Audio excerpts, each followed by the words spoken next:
Hi friends, media ಜಗತ್ತಿಗೆ ಸ್ವಾಗತ. Friends, Indian national Congress, simple ಆಗಿ ಹೇಳಬೇಕು ಅಂದ್ರೆ ಕಾಂಗ್ರೆಸ್ ದೇಶದಲ್ಲಿ ಹಲವು ದಶಕಗಳ ಕಾಲ ಆಡಳಿತ ನಡೆಸಿದ ಪಕ್ಷ. ಇಂಥ ಪಕ್ಷದ ಶಾಸಕರು ಹೆಚ್ಚಿರೋ ರಾಜ್ಯಗಳು ಯಾವುವು, ಕಮ್ಮಿ ಇರೋದು ಎಲ್ಲೆಲ್ಲಿ, ಯಾವ ರಾಜ್ಯ ಎಷ್ಟನೇ ಸ್ಥಾನದಲ್ಲಿದೆ ಅನ್ನೋದನ್ನ ಈ ವಿಡಿಯೋದಲ್ಲಿ ತೋರಿಸ್ತೀವಿ. ಇಂಟ್ರೆಸ್ಟಿಂಗ್ ಆಗಿರೋ ಈ ವಿಡಿಯೋವನ್ನ ಕೊನೆವರೆಗೂ ನೋಡಿ. ಅದಕ್ಕೂ ಮುನ್ನ ನೀವಿನ್ನು ನಮ್ಮ ಚಾನೆಲ್ಗೆ ಸಬ್ಸ್ಕ್ರೈಬ್ ಆಗಿಲ್ಲ ಅಂದ್ರೆ ಈಗ್ಲೇ ಸಬ್ಸ್ಕ್ರೈಬ್ ಆಗಿ. ನಂಬರ್ 1, ಕರ್ನಾಟಕ. ಫ್ರೆಂಡ್ಸ್, ದೇಶದಲ್ಲಿ ಹೆಚ್ಚು ಕಾಂಗ್ರೆಸ್ ಶಾಸಕರಿರೋ ರಾಜ್ಯ ಅಂದ್ರೆ ಅದು ಕರ್ನಾಟಕ. ಬರೋಬ್ಬರಿ 136 ಎಂಎಲ್ಎಗಳನ್ನ ಹೊಂದಿರೋ ಕಾಂಗ್ರೆಸ್ ಆಡಳಿತ ಪಕ್ಷವೂ ಆಗಿದೆ ಅನ್ನೋದು ಗಮನಾರ್ಹ. ನಂಬರ್ 2, ರಾಜಸ್ಥಾನ. ಈ ರಾಜ್ಯದಲ್ಲಿ 70 ಕಾಂಗ್ರೆಸ್ ಶಾಸಕರಿದ್ದಾರೆ. ಇದರೊಂದಿಗೆ ಕಾಂಗ್ರೆಸ್ ಶಾಸಕರು ಹೆಚ್ಚಿರೋ 2ನೇ ರಾಜ್ಯ ಎನಿಸಿಕೊಂಡಿದೆ. ಆದ್ರೆ ಇಲ್ಲಿ ಅಧಿಕಾರದಲ್ಲಿ ಇಲ್ಲ, ಅಧಿಕೃತ ವಿರೋಧ ಪಕ್ಷ ಎನಿಸಿಕೊಂಡಿದೆ. ನಂಬರ್ 3, ಮಧ್ಯಪ್ರದೇಶ. ಈ ರಾಜ್ಯದಲ್ಲಿ 66 ಕಾಂಗ್ರೆಸ್ ಎಂಎಲ್ಎಗಳಿದ್ದಾರೆ. ಇದರೊಂದಿಗೆ ಕಾಂಗ್ರೆಸ್ ಶಾಸಕರು ಹೆಚ್ಚಿರೋ 3ನೇ ರಾಜ್ಯ ಎನಿಸಿಕೊಂಡಿದೆ. ಆದ್ರೆ ಇಲ್ಲೂ ಅಧಿಕಾರದಲ್ಲಿಲ್ಲ, ಅಧಿಕೃತ ವಿರೋಧ ಪಕ್ಷವಾಗಿ ಕೆಲಸ ಮಾಡ್ತಿದೆ. ನಂಬರ್ 4, ತೆಲಂಗಾಣ. ಈ ರಾಜ್ಯದಲ್ಲಿ ಕಾಂಗ್ರೆಸ್ನ 64 ಶಾಸಕರಿದ್ದಾರೆ. ಇಲ್ಲಿ ಆಡಳಿತ ಪಕ್ಷವಾಗಿ ಅಧಿಕಾರ ನಡೆಸ್ತಿದೆ. ನಂಬರ್ 5, ಮಹಾರಾಷ್ಟ್ರ. ಈ ರಾಜ್ಯದಲ್ಲಿ ಕಾಂಗ್ರೆಸ್ನ 44 ಎಂಎಲ್ಎಗಳಿದ್ದಾರೆ. ಇಲ್ಲಿ ಅಧಿಕೃತ ವಿಪಕ್ಷ ಎನಿಸಿಕೊಂಡಿದೆ. ನಂಬರ್ 6, ಹಿಮಾಚಲ ಪ್ರದೇಶ. ಈ ರಾಜ್ಯದಲ್ಲಿ 40 ಕಾಂಗ್ರೆಸ್ ಶಾಸಕರಿದ್ದಾರೆ. ಇಲ್ಲಿ ಆಡಳಿತ ಪಕ್ಷವಾಗಿ ಅಧಿಕಾರ ನಡೆಸ್ತಿದೆ. ನಂಬರ್ 7, ಛತ್ತೀಸ್ಗಢ.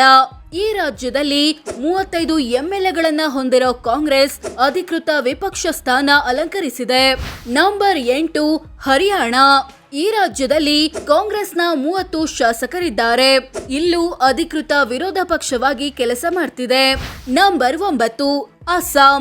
ಈ ರಾಜ್ಯದಲ್ಲಿ 25 ಶಾಸಕರನ್ನ ಹೊಂದಿರೋ ಕಾಂಗ್ರೆಸ್ ಅಧಿಕೃತ ವಿಪಕ್ಷ ಸ್ಥಾನದಲ್ಲಿ ಕೂತಿದೆ. ನಂಬರ್ 10, ಕೇರಳ. ನಮ್ಮ ಪಕ್ಕದ ರಾಜ್ಯದಲ್ಲಿ 21 ಎಂಎಲ್ಎಗಳನ್ನ ಹೊಂದಿರೋ ಕಾಂಗ್ರೆಸ್ ಅಧಿಕೃತ ವಿಪಕ್ಷ ಎನಿಸಿಕೊಂಡಿದೆ. ನಂಬರ್ 11, ಉತ್ತರಾಖಂಡ್. ಈ ರಾಜ್ಯದಲ್ಲಿ 19 ಶಾಸಕರನ್ನ ಹೊಂದಿರೋ ಕಾಂಗ್ರೆಸ್ ಅಧಿಕೃತ ವಿರೋಧ ಪಕ್ಷ ಎನಿಸಿಕೊಂಡಿದೆ. ನಂಬರ್ 12, ಬಿಹಾರ. ಈ ರಾಜ್ಯದಲ್ಲಿ ಕಾಂಗ್ರೆಸ್ನ 19 ಎಂಎಲ್ಎಗಳಿದ್ದಾರೆ.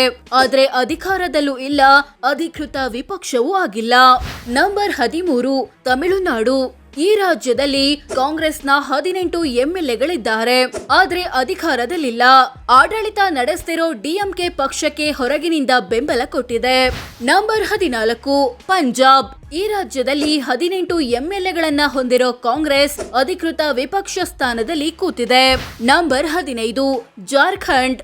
ಈ ರಾಜ್ಯದಲ್ಲಿ 17 ಶಾಸಕರನ್ನ ಹೊಂದಿರೋ ಕಾಂಗ್ರೆಸ್ ಜೆಎಂಎಂ ಪಕ್ಷದ ಜೊತೆ ಅಧಿಕಾರ ಹಂಚಿಕೊಂಡು ಆಡಳಿತ ನಡೆಸ್ತಿದೆ. ನಂಬರ್ 16, ಗುಜರಾತ್. ಈ ರಾಜ್ಯದಲ್ಲಿ ಬರೀ 15 ಶಾಸಕರನ್ನ ಹೊಂದಿರೋ ಕಾಂಗ್ರೆಸ್ ಆಡಳಿತ ಪಕ್ಷವೂ ಅಲ್ಲ, ಅಧಿಕೃತ ವಿರೋಧ ಪಕ್ಷವೂ ಅಲ್ಲ. ನಂಬರ್ 17, ಒಡಿಶಾ. ಈ ರಾಜ್ಯದಲ್ಲಿ 8 ಶಾಸಕರನ್ನ ಹೊಂದಿರೋ ಕಾಂಗ್ರೆಸ್ ಆಡಳಿತ ಪಕ್ಷವೂ ಅಲ್ಲ, ಅಧಿಕೃತ ವಿಪಕ್ಷವೂ ಅಲ್ಲ. ನಂಬರ್ 18, ಮಣಿಪುರ. ಈ ರಾಜ್ಯದಲ್ಲಿ 5 ಎಂಎಲ್ಎಗಳನ್ನ ಹೊಂದಿರೋ ಕಾಂಗ್ರೆಸ್ ಆಡಳಿತ ಪಕ್ಷವೂ ಅಲ್ಲ, ಅಧಿಕೃತ ವಿಪಕ್ಷವೂ ಅಲ್ಲ.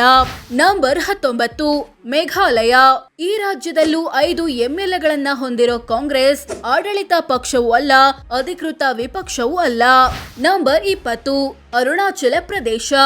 ಈ ರಾಜ್ಯದಲ್ಲಿ 4 ಎಂಎಲ್ಎಗಳನ್ನ ಹೊಂದಿರೋ ಕಾಂಗ್ರೆಸ್ ಆಡಳಿತ ಪಕ್ಷವೂ ಅಲ್ಲ, ಅಧಿಕೃತ ವಿಪಕ್ಷವೂ ಅಲ್ಲ. ನಂಬರ್ 21, ಗೋವಾ.